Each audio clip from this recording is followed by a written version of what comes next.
ঈদ মোবারক। ঈদের আনন্দ সমাপ্তির পথে, অর্থাৎ গরু জবাই করা শেষ, হাই হ্যালো শেষ, কোলাকুলিও শেষ। ঈদের নামাজ দিয়ে যেই ঈদ মোবারক বা ঈদের আনন্দ শুরু হয়েছে, আর কোরবানির মাধ্যমে তার চূড়ান্ত পর্যায়ে পৌঁছেছে এবং সবার সাথে দেখা সাক্ষাৎ হাসি খুশির মাধ্যমে তার শেষ হয়েছে। কিন্তু সবার ঘরে সমানভাবে ঈদ যায় না। এই যে আমার পিছনে যে ঈদের সামিয়ানা দেখছেন, তেরপাল বলে, সামিয়ানা বলে, এগুলো টাঙানো হয়েছে ঈদ উপলক্ষে, এগুলো নামিয়ে ফেলা হয়েছে। অর্থাৎ ঈদের আনন্দ ধীরে ধীরে নেমে যাচ্ছে, এটা স্পষ্টতর আপনার চারপাশে এখন প্রমাণিত হবে। বিকেলে অনেকে আবার রিল্যাক্সে বের হবে আত্মীয় স্বজনকে বুঝতে, কিন্তু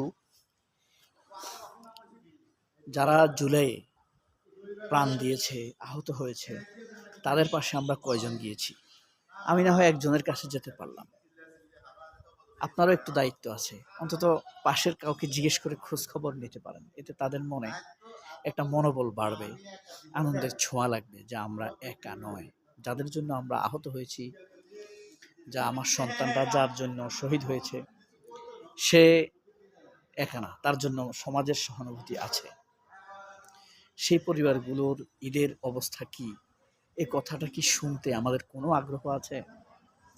আপনাকে নিজেকে জিজ্ঞেস করলেই বুঝতে পারবেন আপনার মধ্যে সেই আগ্রহ বিরাজিত কিনা, আগ্রহ জাগছে কিনা। এখানে আসছি এই কারণেই, আমি মূলত এই নামাজ পড়লাম এখানে, জোহরের নামাজ পড়ে ঈদের আনন্দের পতন। এই এখানে এই জেলায় যতগুলো ঈদের নামাজ হয় তার মধ্যে অন্যতম একটি এখানে জেলা পরিষদ, আরেকটি আছে, সব জেলা পরিষদের একটি বড় হয়, এটা অন্যতম। এই কারণে এখানে এসেছি। তাছাড়া আমার বাড়ি থেকে একদম কাছে। তাদের ঈদের আনন্দ নেই, যাদের বড় মাপের আহত হয়েছে, যে শহীদ, যেই আহত সন্তানটি ঘরের উপার্জন করত, এখন সে বোঝা হয়ে গিয়েছে। আমার নামাজ ফিরানোর পর যে আনন্দ অনুভূত হয়েছে, যখন একজন আহত মানুষের বাড়িতে গিয়েছি, জুলাই আহত, তখন আমার সে আনন্দটা ছিল না। কিন্তু আমি যে গিয়েছি তার বাড়িতে তাকে দেখার জন্য, তার ভিতরে এক ধরনের আনন্দ অনুভূত হয়েছে। এটা আমার কাছে আবার অনেক ভালো লাগছে। তার দুঃখ একটু শেয়ার করে নিলাম, আমার আনন্দ তার সে একটু শেয়ার করে নিয়েছে। এখানেই মূলত দৃষ্টিভঙ্গির ব্যাপারটা, বুঝতে পারছেন? এই যে যারা এই খুন হত্যার সাথে জড়িত ছিল, যেমন একজন ইন্টেলেকচুয়াল খুনি আসাদুজ্জামান নূর, সে এখন জেলে, তার জন্য অনেকে মায়া কান্না করছে না, করে না? করে। তারপরে আপনি ধরেন দীপুমণি, ট্যালেন্ট খুনি, খুনের যোগানদাতা, সমর্থনকারী না, সুবিধাভোগী না, একদম খুনি এরা। এরপরে আপনার আমিন হোসেন আমন, সারা বাংলা খামু, হ্যাঁ, এদের অবস্থা আপনি একবার বিবেচনা করে দেখেন। পলক, যে ইন্টারনেট বন্ধ করে দিয়েছে, ইস কি ভয়াবহ সেই কয়দিন ছিল।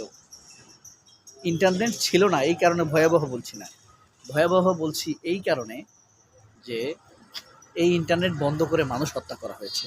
মানুষ হত্যা করার উদ্দেশ্যে ইন্টারনেট বন্ধ করা হয়েছে, জেনে এই খবরগুলো যেন মানুষ না জানে। রাশেদ খান মেননকে বিএনপি সরকারের কার সাথে তুলনা করতে পারেন বলেন তো? জোনায়েদ সাকি নাকি নুরুল হক নূর? এরা সব মুক্তিযুদ্ধপন্থী লোক, কিন্তু হাসানুল হক ইনু মুক্তিযুদ্ধপন্থী লোক না? দেখেন মুক্তিযুদ্ধপন্থী লোকগুলো কি পরিমাণ, প্রায় ধরেন 40,000 মানুষ আহত হয়েছে, 3,000 মানুষ শহীদ হয়েছে, জাতিসংঘে পরিচয় পেয়েছে 1400 লোকে। তাদের সবার পরিবার আছে, অর্থাৎ 50,000 মানুষের পরিবারে আরো যদি 4 জন করে ধরেন 2.5 লক্ষ, তাদের আত্মীয় স্বজন আছে।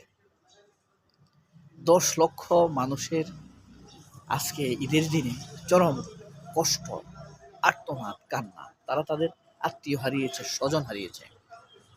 ভয়াবহ না ব্যাপারটা? এর জন্য হাসানুল হক ইনু, আসাদুজ্জামান নূর, রাশিদ খান মেনন, জুনায়েদ পলক, আমিন হোসেন আমু, ব্যারিস্টার সুমন, হ্যাঁ, তারপরে আনিসুল হক পাইন মন্ত্রী, এরা দায়ী। এরা এটার দায় এড়াতে পারে না।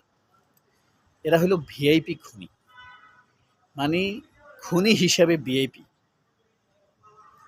শহীদরা তো সবসময় ভিআইপি। এরা কত বড় বড় কথা বলতো আমাদের সামনে, মুক্তি কথায় কথায় মুক্তিযোদ্ধা, কথায় কথায় পাকিস্তান চলে যা, কথায় কথায় রাজাকার। ঈদকে গ্লোরিফাই করছে এরা কখনো। ঈদকে তারা গ্লোরিফাই করত দুঃখ, বেদনা, হতাশা হিসেবে। ইসলাম বিদ্বেষী একটি শক্তিকে আবার পুনরুত্থানের জন্য এদেশের কথিত সুশীল মুখোশধারী আওয়ামী লীগেরা, সাংবাদিকতার মুখোশধারী, বুদ্ধিজীবিতার মুখোশধারী আওয়ামী লীগেরা অনবরত চেষ্টা করে যাচ্ছে আওয়ামী লীগকে, শেখ হাসিনাকে রিলেভেন্ট করার জন্য। যাই হোক, দুঃখর কথা হলো ঈদ আনন্দ, সবার মনে আনন্দ নাই। শুধু শহীদ না, আপনার পাশে আরো গরিব আছে, আরো দুস্থ আছে, আপনার আত্মীয় স্বজন আছে। দয়া করে, আমি আপনাদেরকে কোনো উপদেশ দেওয়ার কোনো স্পর্ধা আমার নাই। জাস্ট নিজ থেকে একবার খোঁজ নিন, একবার তাদের খোঁজ করুন, কেমন আছে তারা। হ্যাঁ, তাদের কি কি সমস্যা আছে।